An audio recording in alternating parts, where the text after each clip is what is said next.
June 15, 1978, was the last day of school at Branham High School in San Jose, California. The following day, June 16th, the school's teachers were still there working, cleaning out their classrooms before the summer break. One of those teachers was Diane Peterson, who would later be described by a family member as a beautiful and wonderful person. When Diane should have been preparing for her summer break in her classroom, a student discovered her instead lying on the hallway floor outside of the room. She had been stabbed to death. Police did quickly have a potential suspect in the case, 16-year-old Harry Nicky Nickerson. Nickerson was arrested just 4 days after Diane was killed for an unrelated crime. However, once he was in custody, he began making statements about Diane's murder. He spontaneously told police officers that they were trying to pin the teacher's murder on him. He, again with no prompting from police, told them that he had not killed Diane and that he did not own a knife.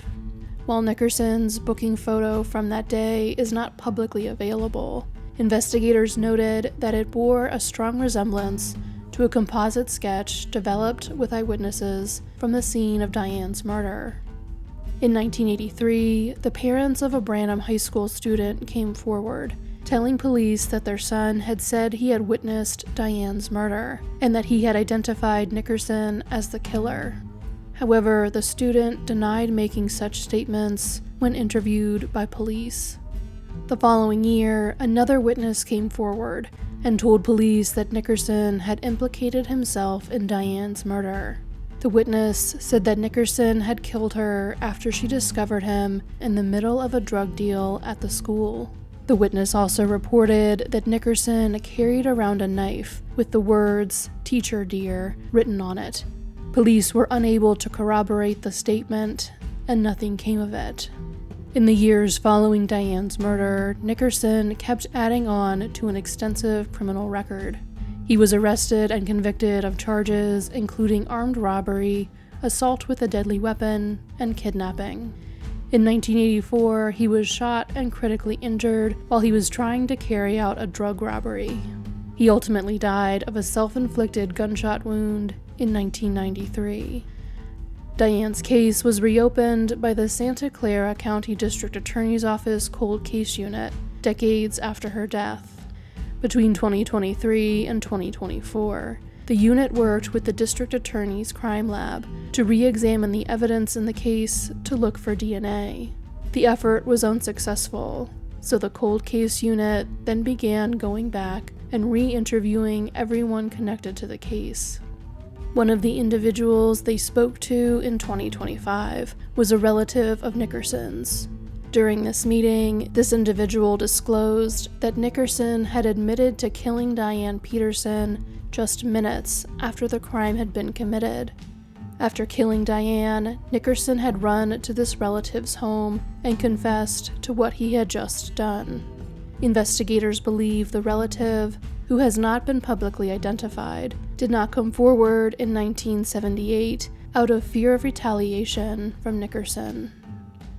On June 2, 2025, 47 years after Diane Peterson was killed, the Santa Clara County District Attorney's Office and the San Jose Police Department released a statement formally identifying Nickerson as her killer.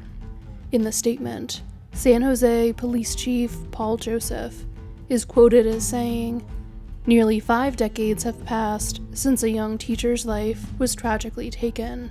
While the suspect will never stand trial or face the consequences for his actions, we hope this resolution brings a measure of peace to the victim's loved ones and to a community that has carried this loss for far too long.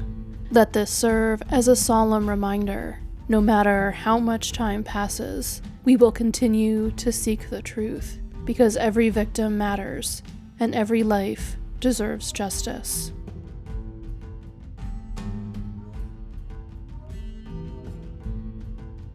24-year-old Jeannette Ralston spent the evening of January 31st, 1977, at the Lion's Den bar in San Jose, California. Shortly before midnight, she left the bar with an unidentified man, telling her friends that she would be back in 10 minutes. She never came back. The following day, Jeannette's Volkswagen Beetle was discovered in the carport area of an apartment complex near the bar. Her body was wedged tightly in the back seat of the vehicle. She had been strangled to death with the long-sleeve shirt that was still tied around her neck. She had also been sexually assaulted. Her killer had attempted to set the car on fire, but had failed. Jeannette was survived by her husband and their 6-year-old son, Alan.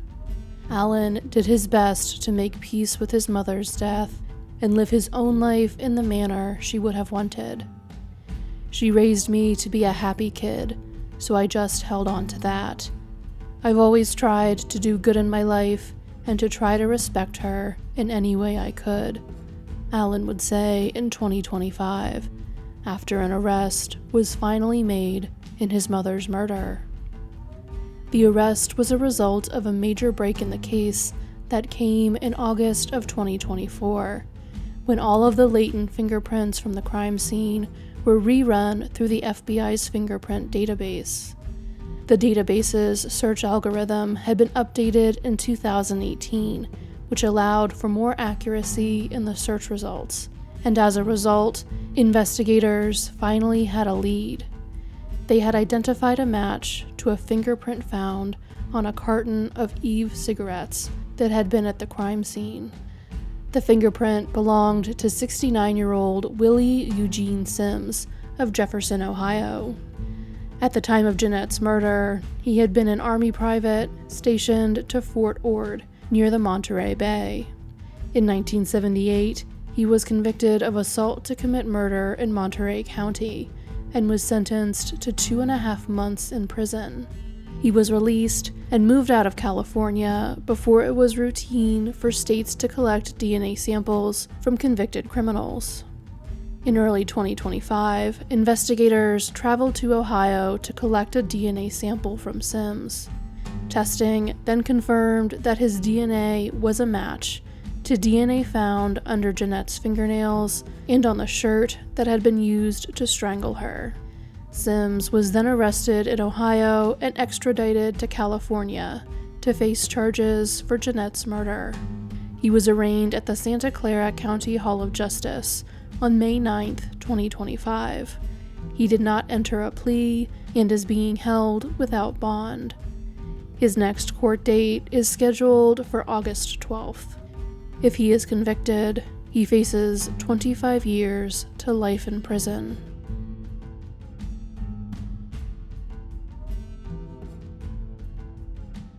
In 1985, Christine Gallegos of Kearns, Utah, had a lot to look forward to.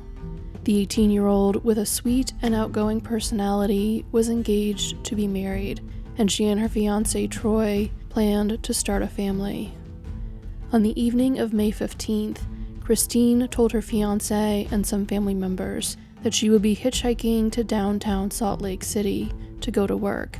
She worked at a bar, so she worked late hours. Witnesses saw Christine on 4000 West walking towards the freeway around 10:30 p.m. She was never seen alive again. It would later be estimated that she was killed just an hour after she was last seen. Christine's body was discovered by a passerby the following morning, just before 4 a.m. She was found near 1384 South Jefferson Street, just west of what was then known as Dierksfield. She had been severely beaten, stabbed, and shot twice in the head. She had fought fiercely against her killer, who also sexually assaulted her. Police believed she was killed by someone who picked her up while she was hitchhiking. That person then drove her to the remote location, rather than to the bar where she worked. After she was assaulted behind 1384 South Jefferson, she was able to fight her way out of the car. She was then stabbed but continued to struggle, leaving a blood trail as she fought to get away until she fell near the gutter and was shot. DNA evidence was collected at the scene and run through national databases over the years, but no matches were ever found. Then, in 2023, investigators began looking into using genetic genealogy in Christine's case. Utah's Cold Case Review Board was able to secure a grant through the Sexual Assault Kit Initiative. These funds allowed them to send the DNA from the case to Othram Inc. in Texas for advanced DNA analysis using genetic genealogy in late 2023. Othram was able to identify a potential suspect. However, the person they identified was deceased. Police were able to obtain a voluntary DNA sample from one of the potential suspect's sons. Testing of this sample confirmed that the man who had provided it was the son of the man whose DNA had been found at Christine's crime scene. On May 15, 2025, the Salt Lake City Police Department announced that Christine's case was being closed because they were certain that they had identified her killer as a man named Ricky Lee Stallworth. Stallworth had died of natural causes at the age of 65 in July of 2023, just a few months before the DNA that would tie him to the murder was sent to Othram. At the time of his death, he was living in Layton, Utah. At the time of Christine's murder, he had been a 27-year-old airman stationed at Hill Air Force Base in Davis County, Utah. Investigators have found no connection between Christine and Stallworth. It still appears likely that he picked her up while she was hitchhiking. Stallworth had 4 ex-wives and a habit of staying out all night with no explanation. At least one of his ex-wives was not surprised he was being investigated in connection with a murder when she was interviewed by police. Multiple members of Christine's family were present for the press conference announcing Stallworth's identification. Christine's mother, Leah, also gave a statement thanking law enforcement and saying that she still misses her daughter every day.